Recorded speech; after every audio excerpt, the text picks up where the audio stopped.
Greetings, dear colleagues, and thank you so much for inviting me here. I'm very happy to attend this conference virtually. The topic I'm going to speak to you about is collection analysis or evaluation or assessment.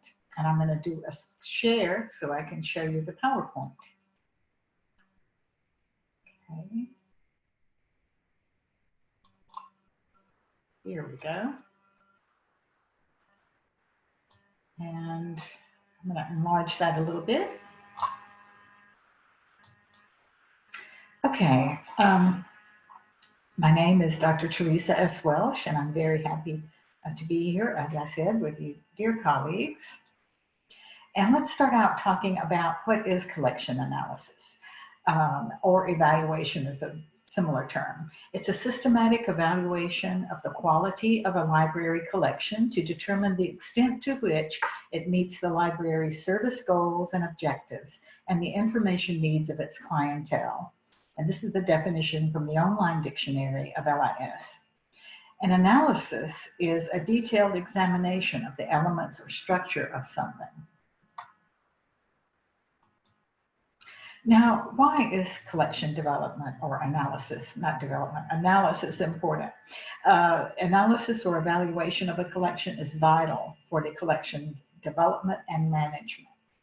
Planning and building a useful and balanced collection of library materials should be based on an ongoing assessment of the information needs of a library's clientele, the analysis of usage statistics and demographic projections.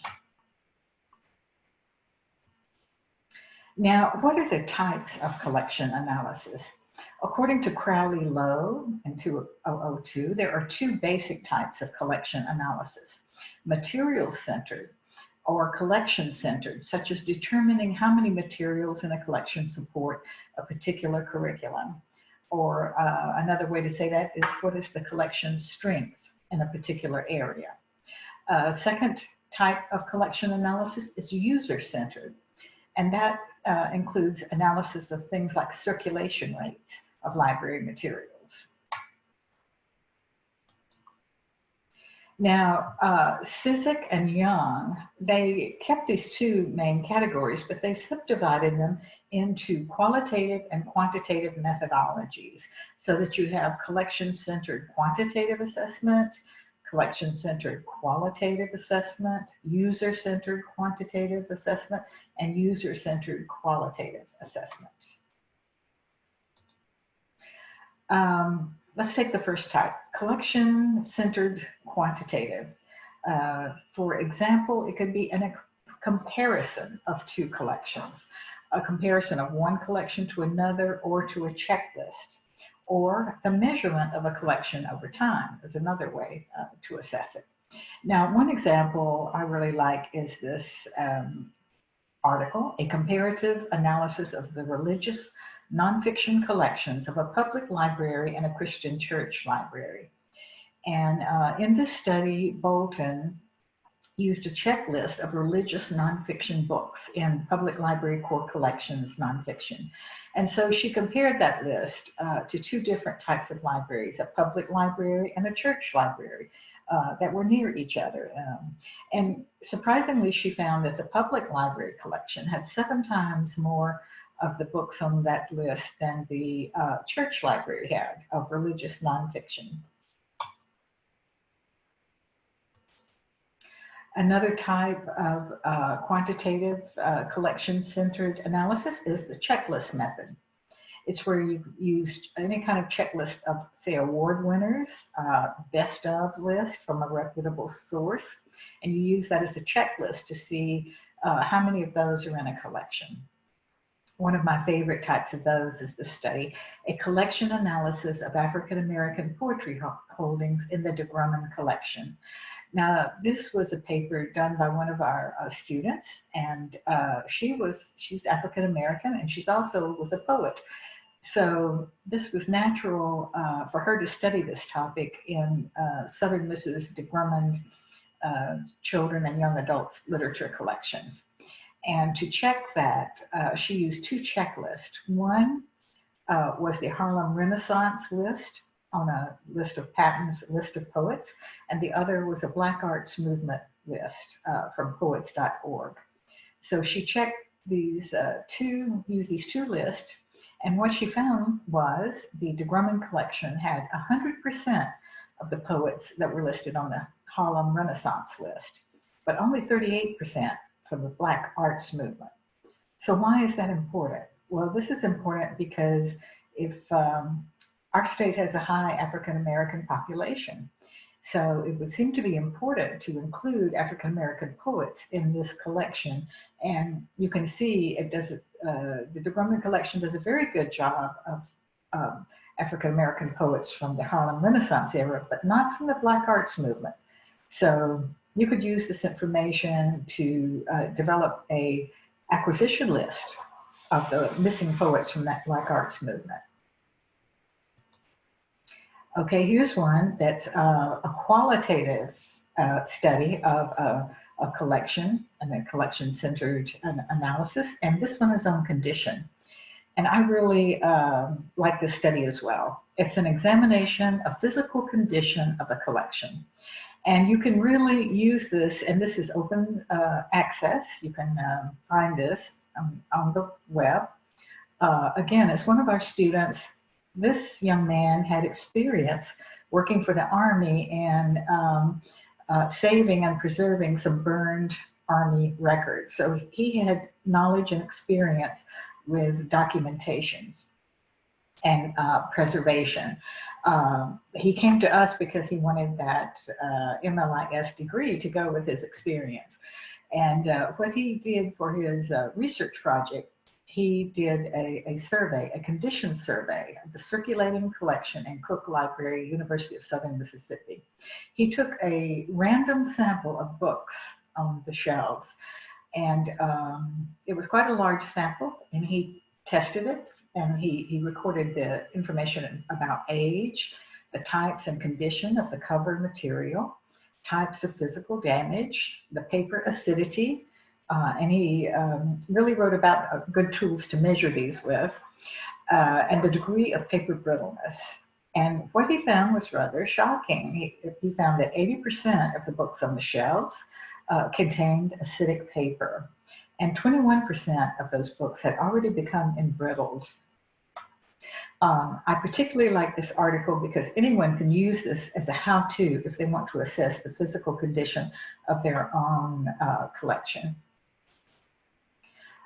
Another one is in the collection-centered qualitative analysis would be for content, a content analysis. It's an examination of the condition of a collection or the content analysis of a collection. And this is focused more on the content analysis. This, again, is a paper I'm fond of. It's a content analysis of Cinderella illustrated storybooks housed in the de Grumman collection. So this young woman, she identified all of the books that were illustrated storybooks about Cinderella, and she found that there were 71 of them in this collection.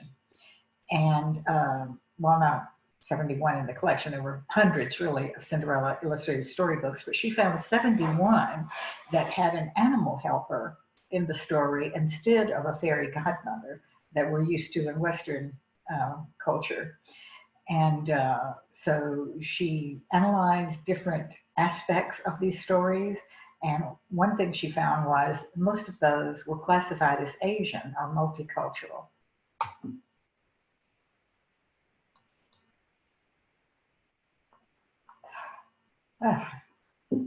Had to sneeze there for a moment. Okay, this is a user-centered quantitative, and one example is a survey. User-centered quantitative analysis includes user surveys, and this article, Standardized Surveys Tools for Assessment in Archives and Special Collections by Yackel and Thibault, 2010. They had an archival metrics toolkit, and they developed that as the first step towards standardizing assessment tools for archives. And it includes 5 user-based survey instruments. So this is an attempt to have some kind of standardization assessment tools in archives. And it's based on user surveys. Now here's another type of user-centered quantitative analysis, and it's analyzing circulation rates. Monograph circulation over a 15-year period in a liberal arts university. And in this study, they found that about a third of the books that in the collection had not ever been checked out, not even once. And they found out that circulation within the first few years of acquisition was a good predictor of future circulation. In other words, new books in the collection, they either were circulated in the first few years or not. And if they weren't, it's very doubtful they would be in later years. Here's another user-centered quantitative analysis, a citation analysis. This is another type of usage because when you analyze the citations of articles, say, or dissertations or whatever, you're analyzing the works that those scholars used and cited. This particular one, a citation analysis of scholarly journals and communication studies. And the author, Romero, collected citation data every 5 years for 30 years. From articles in 116 communication journals.